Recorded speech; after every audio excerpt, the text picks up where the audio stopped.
Good morning to those of you who are already online. We'll just get started in a couple of minutes.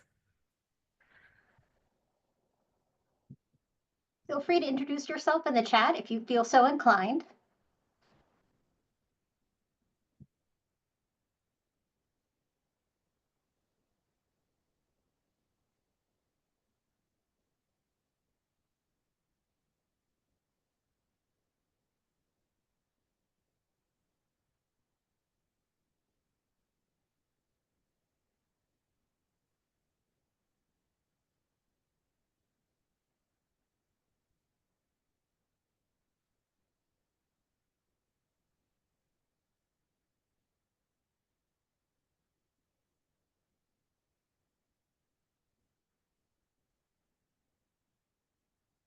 Now here's the couple of minutes of awkward silence as people filter in. Welcome, welcome.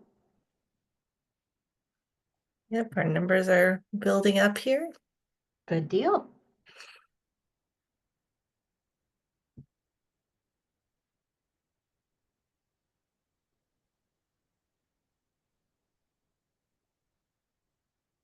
And for those just joining us, we will get started. And I think we'll give it just 1 minute. It's 11 o'clock now. We'll just give it 1 minute and then I'll get started with some housekeeping.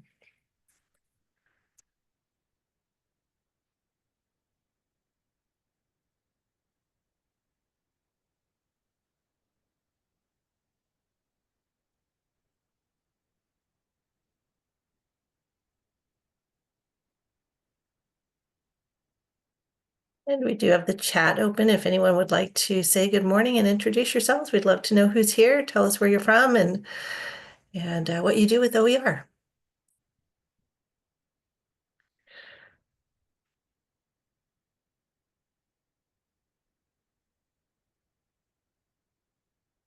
I always try to come up with like really creative questions or something for people to put in the chat. And like the only one I've got today is like, what quirky thing does your library do?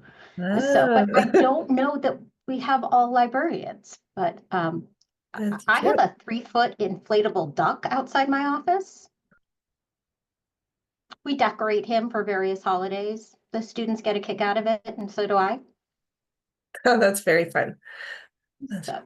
Well, I'll get us started. I'm Jeanette Pierce, and I am a member of the Conference Planning Committee. And we're really excited that today is here and that you are here with us online. I attended a great session at 10 o'clock, and I'm really looking forward to this session titled Itinerary Insights, Unlocking the Potential of a Professional Conference as an Open Education Librarian. I'm going to share a few housekeeping details and then introduce our presenter to you. So the housekeeping details are, if you would like live captioning, you should be able to toggle this on and off using the attendee controls at the bottom of your screen. This session is recorded and we'll provide the recording on the conference website following the conference. You can enter questions as we go along in the Q&A or the chat box. We may, if it's really pertinent to the moment at hand, stop and address those questions, or if not, we'll be sure to address them at the end of the presentation. And we can also open up participants to ask questions verbally if you prefer at the end of the presentation.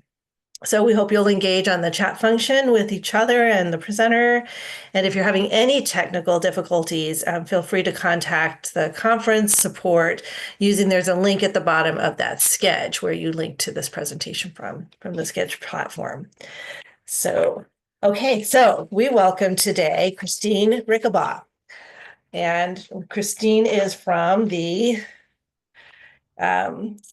Open Educational Librarian at the University of Arkansas. Her research focuses on OER implementation, evaluation, and student success. And she has presented on using OER in online courses and improving learning through open education resources. This presentation is a little different, and I thought was a really unique take on our theme of collaboration for the conference. So I'm very excited to hear about it. She's going to focus on the value of engaging with a disciplinary conference to support OER. So welcome, Christine, and you can take it away. Jeanette, so hi, as she mentioned, I am Christine Rickabaugh. I am the Open Education Librarian at the University of Arkansas.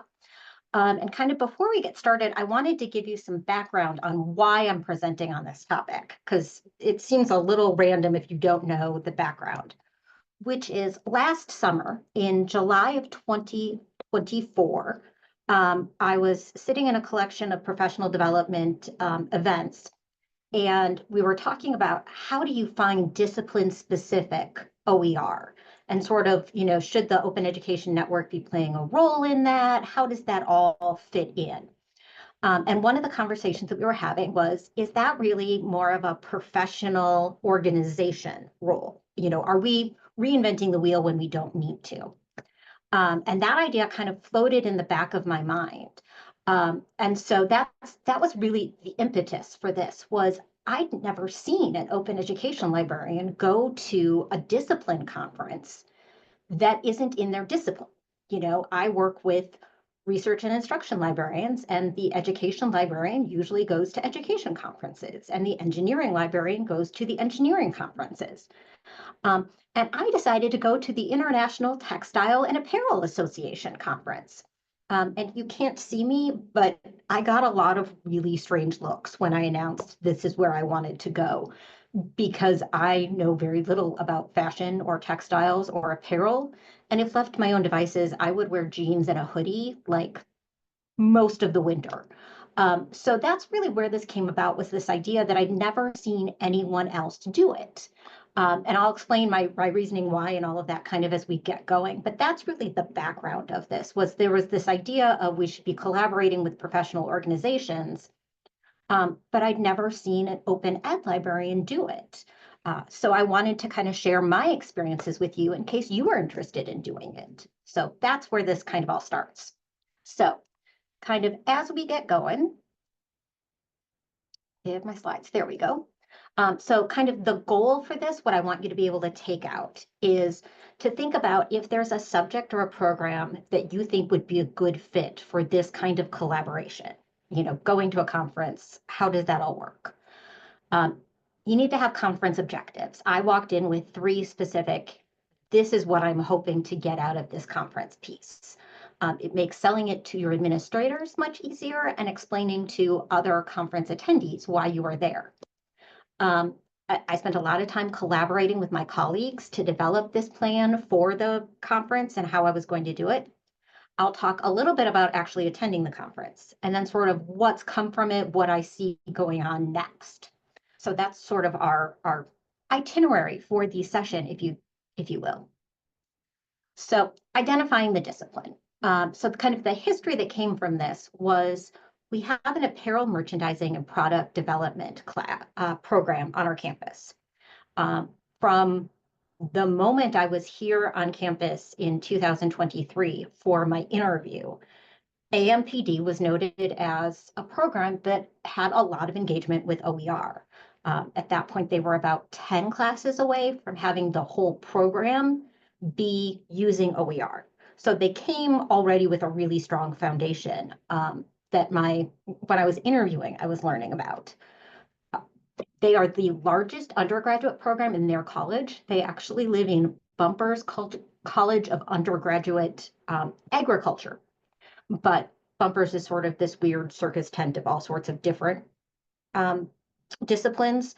And so this was a program that I was like, wow, if we can get them to all OER or mostly OER, we can impact a lot of students.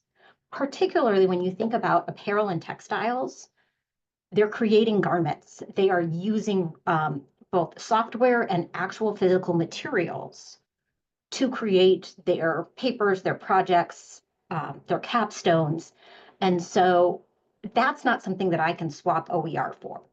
There is no open option for a linen fabric, but I could help with textbooks. So this was really sort of an intriguing idea. And what happened was in the summer of 24, I was going through the Open Education's certificate in Open Education Librarianship. And so I was setting some strategic goals for my OER program. And one of them was to achieve a ZTC, a zero textbook cost program for AMPD. And so I kind of identified all of these specific steps of, I need to finish what's already going on. I needed to identify and assess materials from other institutions. Were there targeted options that I could do that might tie in, say, merchandising math? What were there pieces that I could tie together in multiple disciplines that maybe would somehow fit? We talked about, do we need to collaborate with other institutions to fill in the gaps that maybe we have faculty who know enough to teach a course, but not enough to create an OER? How does that look? I needed to continue to build relationships with the faculty. I had some really strong ones with a few specific faculty. But how do I do that on a broader piece, a larger array of the faculty who teach in this discipline? It meant I had specific conversations with their dean, their associate dean, their department chair, and said, I really think we can do this, and here's why I think it's valuable. And basically said, will you support this? I made an ask.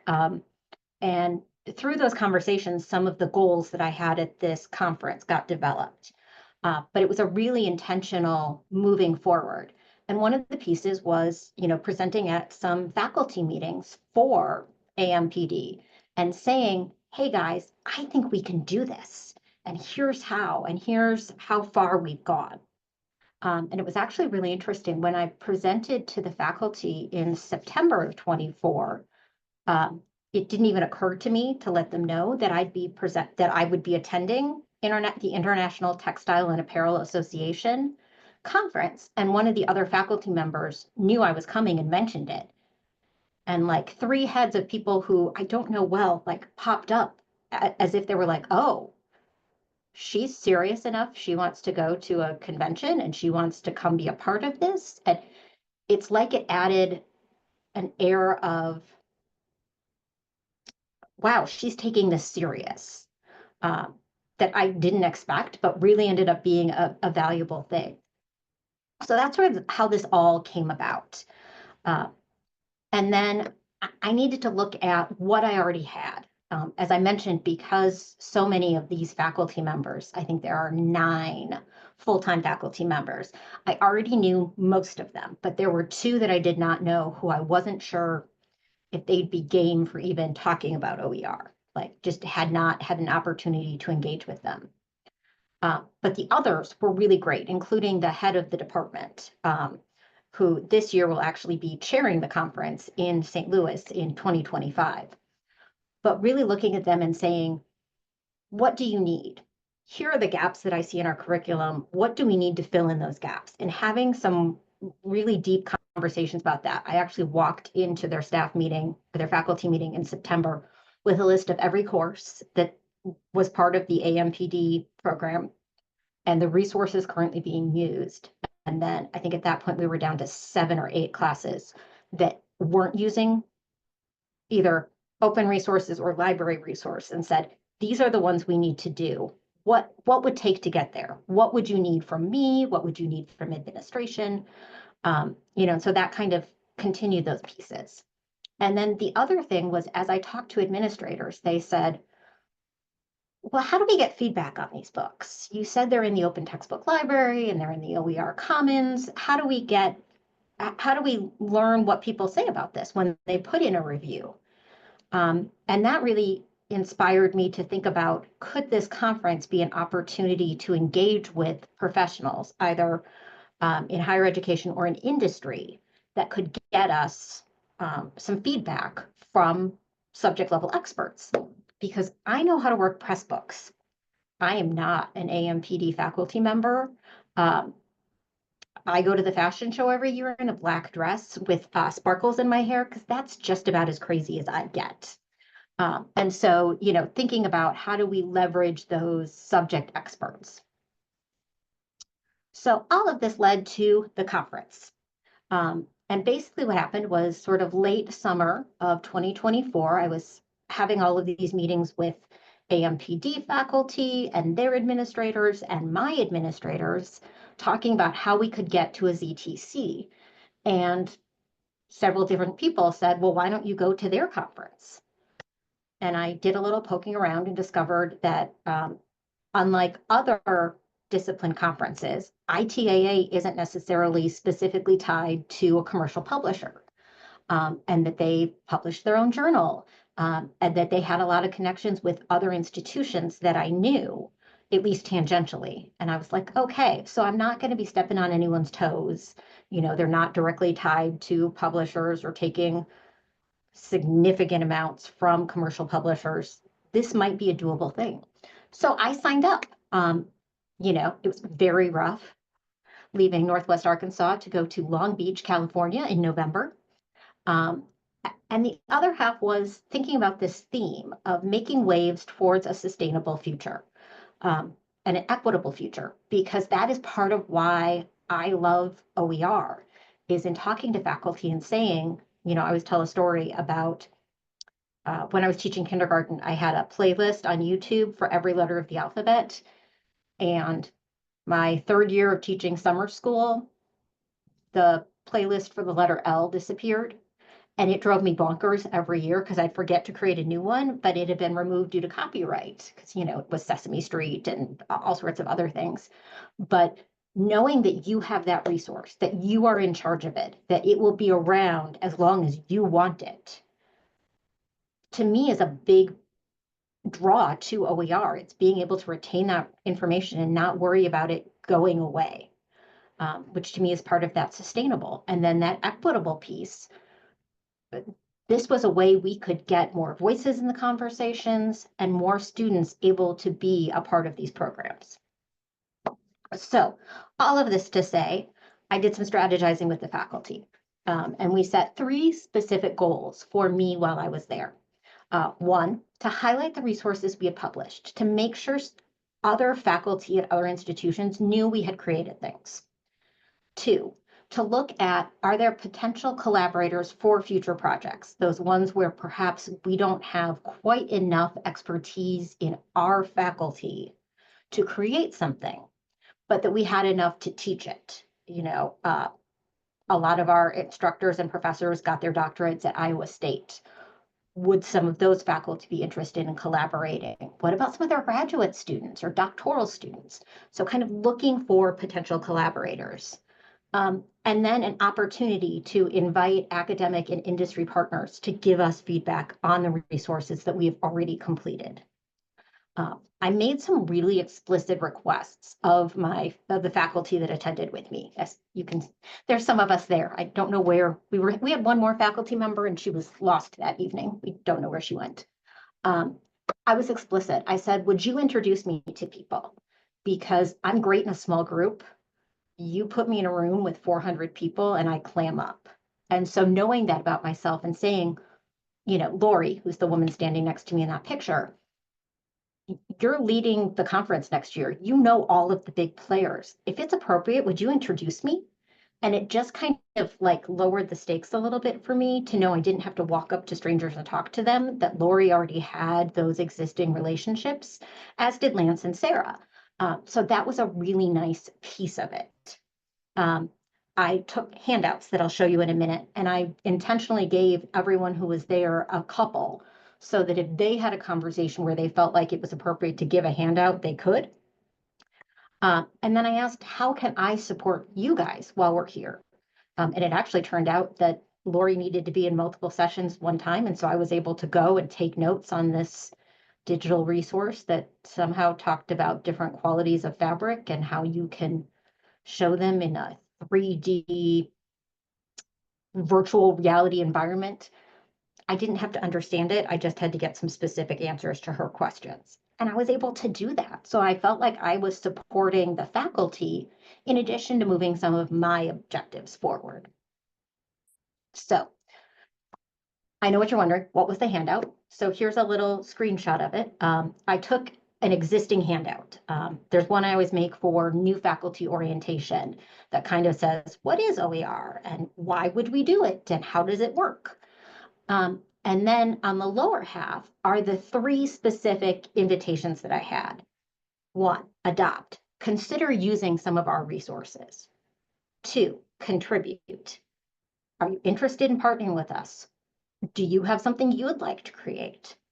And then 3, share your feedback. And so what I did was I used LibWizard and I embedded feedback surveys into all of our existing AMPD books. And so the QR code there takes them to Pressbooks and our, current catalog. But at the beginning of each book is an opportunity for faculty, students, industry experts to take a quick survey and say, what do we think of this book? What does it do well? What doesn't it do well? How could it be improved? What do you love? Just sort of some basic information. So it's not a full peer review. I am a one woman shop.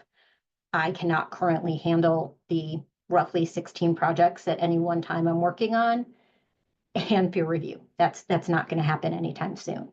Um, but we could get this sort of informal feedback. I took about 50 of the handouts and handed out about 30 of them. So I felt like that was pretty successful. And I will note, I went back and forth, like, do I spend the extra money and have it as a card stock, or do I just take it on regular paper? And what I noticed was, it gets tossed in the bag of swag that you get at any given conference. And the cardstock held up better than the other handouts or other swag that maybe wasn't quite as durable. So I'm really glad I took the time to do the cardstock. And I'd also like to note, I actually took my paper cutter and went around the gray on each of the lands, on each of these half sheets, and just made it really clean and as professional looking as I could. Um, because AMPD faculty, like most visual artists, are very into the details. And I wanted to present us as best I could and just really have a professional way looking forward. I thought I was going to stand out in this crowd because I'm kind of a plain dresser. Turned out I actually blended in more than I thought I would. It wasn't until an EMD concert later in the week that was happening at Long Beach that we really saw some interesting ensembles. Um, but I wanted to present myself in a professional way. I knew I was representing myself, the University of Arkansas, and the faculty who were already there. I wanted to make sure I was honoring the relationships that our faculty members already had with these players. Um, because I never want to be a liability to my faculty. I always want to be an asset. So that's what I took with me and got some really good responses of people being like, well, what is OER? And, oh, that's what it is. Okay. I could see, I was able to have some of those intro conversations with faculty from other universities. So, um, where does that lead me? So I would say overall it was a successful conference trip. It's nice. I get to attend and give a presentation. Well, okay. I have submitted to give a presentation for ITAA 2025. I feel like I now kind of see what they're looking for. And so I'm hoping I can go and share some of my knowledge and expertise with them. Interestingly, there was one presentation on OER at this event. The faculty member from another institution and I had some differences as to what qualifies as OER, but he had created enough that it looks like it's going to be a springboard for one of our classes. That the faculty member who was a little bit hesitant when he was like, oh, someone else has done global sourcing? Okay, I can give it a try. So, moving that. And then again, this sort of being taken seriously has meant I had another faculty member who reached out right at the end of the semester last year and was like, what do I need to do? How does this work? And we were able to build her an online textbook, mostly with library resources at this time, but she's begun moving towards that. And, the further we go into these conversations, I'm able to find more open resources for her. So we have sort of a longer term goal. She's not much of a tech person. So this is a little bit of a larger ask of her compared to some of the other faculty members who are very comfortable with technology. So that's sort of what I did. And my goal today was really show you how I approached it, how I thought about it, simply because I had never seen another open ed librarian go to a discipline conference. Obviously we all go to OER conferences, maybe we go to assessment or student success or sort of those broad categories. But I wanted to sort of lay out for you a potential plan that you could take for yourself and say, oh, hey, we've got Spanish, or we've got elementary education, or some other discipline that maybe you're pretty close to.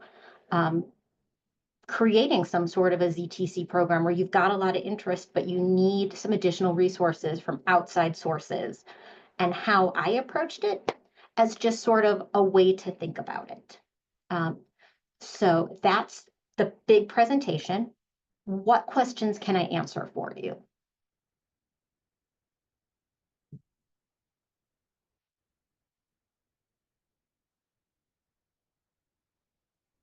Oh, and I think I'm going to stop sharing my screen because otherwise you're looking at the backyard at my parents' house.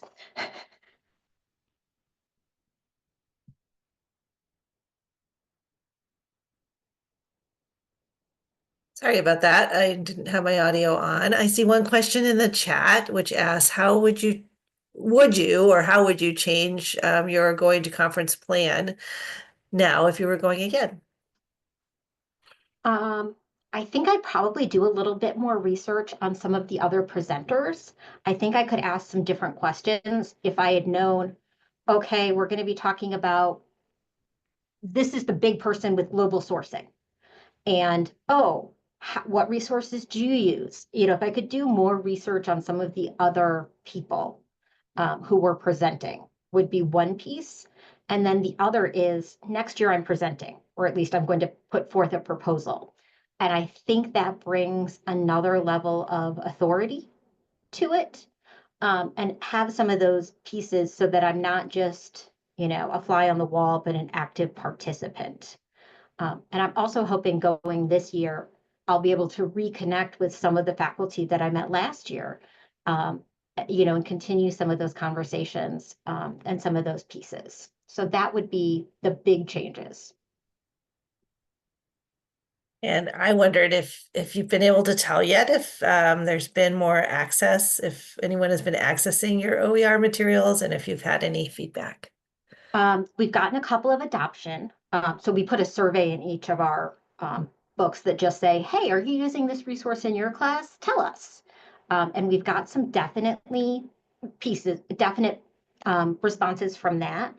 Um, right now, I am in the middle of applying for an IRB for the surveys on the textbooks. So I haven't looked at any of that data very intentionally until I know sort of what my institution will allow me to do with that. But yeah, we've definitely seen increases on adoptions from other universities. That's great. Let's see, there's another question in the chat. How have the University of Arkansas OERs for AM/PM changed since your conference attendance? I don't know that the resources have. For me, a big win was convincing Global Sourcing that he could move to OER. Um, and also, I think you know what? I would say I have a broader understanding of some of the big concepts in AMPD in terms of marketing and scholarship and some of those types of things. So being able to go back and say, hey, I think this business resource would actually fit. Just understanding some of those, how it fits into a broader piece. Because when I think apparel, I think fashion. And there's a whole marketing and global sourcing and commercial and all of those other pieces that I see a lot more. So kind of thinking about that and thinking about, well, could we use case studies? What about this presentation and this presentation and this presentation from ITAA? They may or may not be published open license, but that's a small enough group. We could reach out and do an individual, would you allow us to use these resources? Would you grant us an open license to do this? Because it may be that people don't know that's an option, for some of these papers or pieces. So that would be a piece I would do a little bit differently that's changed. So And there's another question asking if you can give us the links to your published OER. yes, I am happy to give you a link to our catalog. So you can see the random collection of OER that we have. We have actually a really broad interest across campus. So we have everything from apparel merchandising to how to read an EKG. Um, I have a book there on just how to use H5P that I teach out of when I do presentations, because it's much easier to just show faculty what it is versus trying to explain it. Um, so yeah, we've got kind of a range these days, which I love. What kind of, you mentioned that there's a mix of OER and library materials. Mhm. What kinds of library material opportunities have you found with this group? With this group, it's been a lot of ebooks. Unfortunately, there are other institutions that have full fabric libraries. I think Kansas State has one.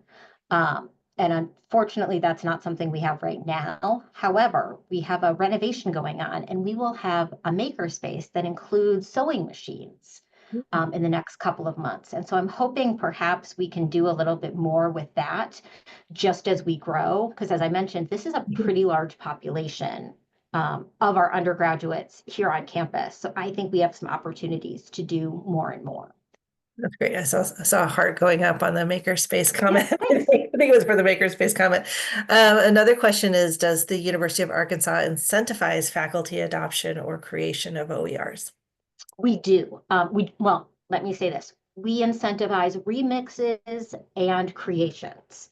Um, right now, because of intellectual freedom on our campus, it doesn't make financial sense for us to incentivize adoptions because we could end up with one of the 47 sections of X class adopting, and we didn't think that was a good financial strategy for us. But if you remix or you create, we do fund those at various levels.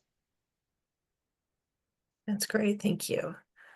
See it. Thank you in the chat. I do not see any other questions at this moment, but I have to say I've really enjoyed this presentation, and we can stay on a few minutes for those who may still have questions, but we can also give people some time back as we approach the lunch hour.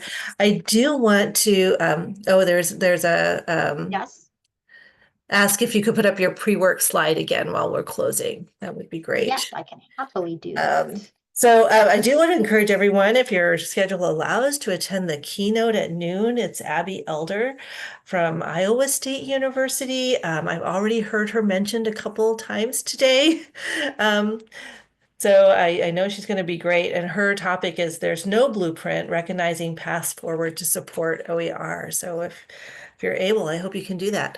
I do see another question now. How much do you pay for remixes and creations? So interesting. Um, we do 7,500 for a creation and 4,500 for a remix. So, Nice. Lena, was this the slide you were looking for?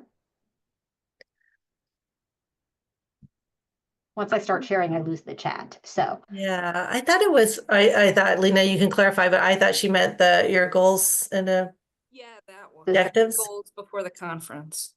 oh, okay. There we go. Strategizing with faculty. Yes. Nice. Thank you. So, Thanks, Lena. and I would note, I intentionally made them 3 because I could remember 3 and pretty short because one of the frequent questions I got both before and when I was at the conference is, what's an OER librarian doing at ITAA? Like this was a frequent question. And so being able to say, I'm here to highlight what we've created, find people to help us create more, and get feedback was an easy elevator pitch. So it made it, having 3 goals was simple. They were short. I could remember them. Because yeah, I got asked why I was there quite frequently. So,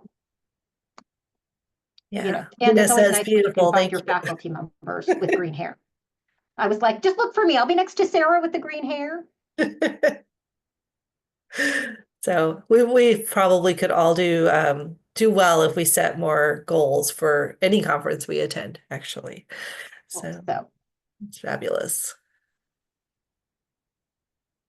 All right. Well, thank you so much, Christine. This has been a true pleasure. I'm so glad you submitted this topic to our conference today and hope to hear more from you in the future. It's very interesting work. Absolutely.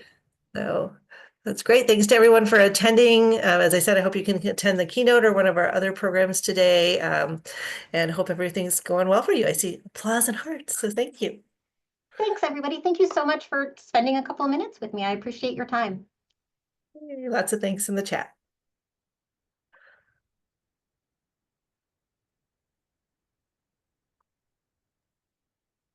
All right. Well, thank you, Christine. Thanks, Jeanette, for moderating. And now I'll end our session. Thank you. Okay. Have a great day, everybody. Thank you so much for giving me this opportunity. Yeah, it's wonderful to meet you. Thank you. Have a great day. Thanks. Bye. Bye. Bye, Tracy. See you soon. Yeah, see ya.